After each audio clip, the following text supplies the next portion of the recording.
Olá, IPCA! Hoje é sexta-feira, dia 28 de novembro de 2014. Nós estamos juntos há 824 dias lendo a Bíblia e hoje leremos os Salmos 143 e 147. E com esses dois salmos nós estamos terminando a leitura de toda a Bíblia. E é muito interessante, irmãos, que esses salmos são bastante ilustrativos de toda essa viagem pela Bíblia que nós fizemos. Eles nos ajudam a entender desde a pecaminosidade humana que requer a história da redenção, até a nossa esperança final de um céu que é chamado no livro de Apocalipse de Nova Jerusalém. E esse céu é descrito em toda a Escritura com base em tudo aquilo que o povo de Israel experimentou da sua cidade santa, que foi destruída, que foi reconstruída e tudo mais, e que é então um modelo a partir do qual o próprio Deus nos convida a pensar no céu. Vamos então ver essas coisas a partir do Salmo 143 em primeiro lugar. É um salmo em que Davi pede a Deus que o liberte dos seus inimigos, que ouça suas súplicas, que responda. Mas Davi sabe que é um pecador pedindo. E o versículo 2 diz claramente: à tua vista não há justo nenhum vivente. E esta verdade, que também é expressa no Salmo 32, que Davi compôs depois de adulterar com Batseba, no Salmo 51, que vem desse mesmo contexto, e também no Salmo 130, onde nós podemos ler as palavras importantes aqui. Se observares, Senhor, iniquidades, quem, Senhor, subsistirá?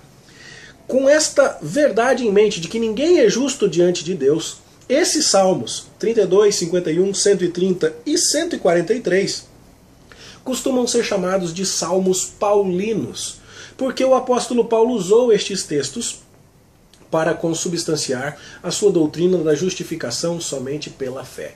Ninguém obtém justiça diante de Deus porque obedece. Não há nenhum justo aos olhos do Senhor. E quando você lê lá Romanos 3,20, Gálatas 2,16, você chega a essa conclusão, que mais tarde é corroborada também em Tito 3,5, a ideia de que, se Deus for observar, ninguém o agrada, só Cristo, e somos justificados pela fé no Senhor Jesus. Este é um salmo, então, em que Davi pede a Deus livramento, e ele pede sabendo que ele não merece, e portanto ele confia na misericórdia de Deus. E esse é, então, um salmo que nos faz pensar em tudo o que nós lemos no Antigo Testamento, e depois no Novo também. O homem caiu em pecado, tornou-se reprovável, e a sua esperança de salvação repousa unicamente na misericórdia e na bondade de Deus. Então é a Deus que Davi recorre, como ele já havia recorrido no Salmo 142, quando esteve fugindo de Saul na caverna. Como ele também já havia recorrido a Deus no Salmo 141, cuja circunstância da sua aflição não é descrita, nesse salmo. Mas você vê então, mais uma vez, que os salmos estão agrupados por conexões temáticas. 141, 142, 143 falam de alguém que está clamando a Deus por livramento. E, em particular, no salmo que lemos hoje, a ideia de que a esperança de que Deus ouça esse clamor não repousa nos méritos de quem clama, mas nos méritos de quem é buscado, nos méritos divinos. Bom, há uma conexão importante entre o Salmo 143 e o 142, porque o verso 4 do Salmo 143 repete o verso 3 do Salmo 142. Dentro de mim esmorece o meu espírito. E então o salmista clama que Deus tenha pressa para socorrê-lo, que ele ouça a sua voz e que o próprio Deus ensine-o a fazer a vontade divina, que o guie pelo bom caminho. E o que nós vemos em toda a leitura do Antigo Testamento é que o povo não foi capaz de obedecer por si. O povo precisou de um Messias que desse o modelo, que o guiasse, que o pastoreasse de uma forma que o rei davídico e o próprio Davi não foram capazes de fazer. E assim, foi por causa da misericórdia de Deus que os inimigos do seu povo foram todos destruídos. E é isso que a gente vê no verso 12 do Salmo 143. Ou seja, o Salmo 143 é um atestado de que as pessoas podem esperar socorro em Deus, mas não por causa de seus méritos, e sim por causa dos méritos de Deus. E então, essas pessoas podem confiar que Deus vai guiá-las à vitória. E é justo, é lícito, é apropriado que ao se aproximarem de Deus, essas pessoas também supliquem para que Deus as conduza, ensine-as a fazer a sua vontade e destruam os seus inimigos. E destrua os seus inimigos.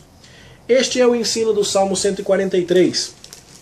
E, na sequência, nós chegamos ao Salmo 147. O Salmo 147 está dentro daquele grupinho que vai terminar o livro dos Salmos. Aquele grupo dos Salmos chamados Cânticos de Aleluia. Do 146 ao 150, todos começam e terminam com a palavra Aleluia. E depois de ter clamado a Deus, lá no 143, para que Deus desse pressa em socorrer o seu servo aflito, com base nos méritos divinos, o que nós vemos aqui no 147 é um louvor a Deus, porque Deus está de fato salvando o seu povo, congregando os dispersos de Israel, sarando aqueles que têm o coração quebrantado, amparando os humildes, agradando-se, verso 11, de quem se espera na sua misericórdia. Ou seja, o que vemos aqui no Salmo 147 faz um contraponto muito interessante com o 143. Davi pede que Deus o livre, mas só por causa da misericórdia divina. E aqui então no 147, Deus está sendo louvado porque ele fez exatamente isso. Ele livrou quem nele confiou. E isso é descrito em particular no que se refere à vida da cidade de Jerusalém, que foi liberta. E a partir do verso 12 é dito então: louva Jerusalém ao Senhor, porque ele reforçou as trancas das tuas portas. E o que era uma ideia muito importante para quem viu aquela cidade ter os seus muros derrubados. Ele abençoou os teus filhos aí dentro, estabeleceu paz nas tuas fronteiras, para quem viu aquela cidade sendo destruída, né? Te farta com o melhor do trigo, para quem ficou padecendo fome durante o cerco babilônico, não é? Então ele manda a sua palavra e faz soprar o vento e as águas correm, e mostra a sua palavra a Jacó, as suas leis e os seus preceitos a Israel. Ou seja, Deus se revela àquele povo de uma maneira muito especial, protege a sua cidade e dá normas para a sua felicidade. O verso 20 diz: não fez assim a nenhuma outra nação, todas ignoram seus preceitos. Aleluia.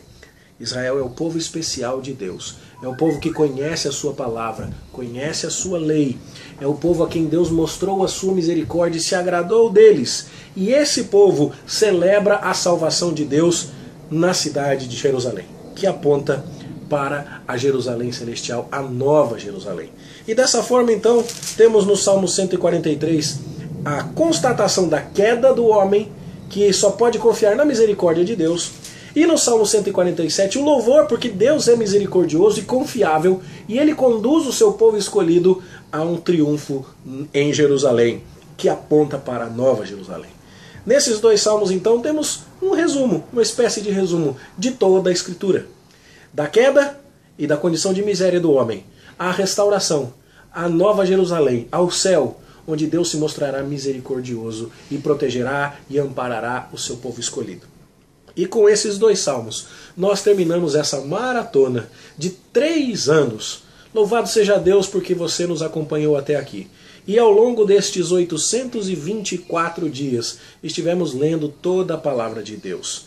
Nós agradecemos ao Senhor, em primeiro lugar, por ter nos dado fôlego para viver por toda essa jornada e para aprender tudo o que aprendemos.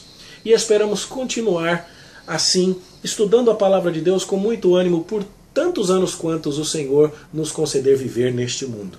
Amanhã, se Deus nos permitir, nós vamos gravar o vídeo de apresentação do nosso canal do YouTube, falando a respeito da maratona. Mas a nossa oração é que você que nos acompanhou, que aproveitou isso, continue a estudar a palavra de Deus. E se puder, nos ajude na divulgação deste canal, para que muitas outras vidas sejam alcançadas e abençoadas. Como projeto para a Igreja Presbiteriana de Cidade Ademar, no ano de 2015, se Deus nos permitir, nós faremos o estudo da Confissão de Fé de Westminster. Estudaremos todas as suas doutrinas, pregando ao longo do ano de 2015 em textos que nos ajudam a entender melhor cada uma delas. Não gravaremos vídeos, mas esperamos que o trabalho de estudo, o desejo de conhecimento crescente do Senhor e da sua palavra seja uma semente que, pela misericórdia do Senhor, tenhamos plantado no seu coração de forma que ela frutifique. Agradecemos a você pelo apoio, pelas orações, pelo acompanhamento e que Deus a todos nos abençoe. Tenha você uma boa leitura hoje e sempre. E que Deus nos abençoe em nome de Jesus. Amém.